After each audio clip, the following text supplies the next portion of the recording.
काढा की हाताला. काय करा आता काढ की वरनं फोटो. या ढोकळा खायला. कसा झालाय बघा. छान छान. मी घरी बनवलाय घरी.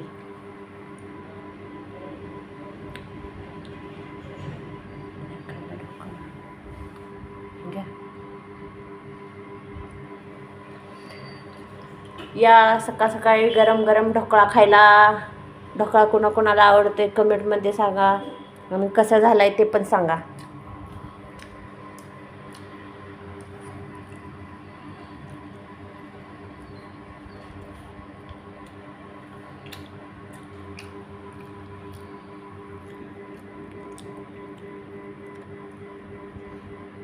कसं आहे हाताची कला.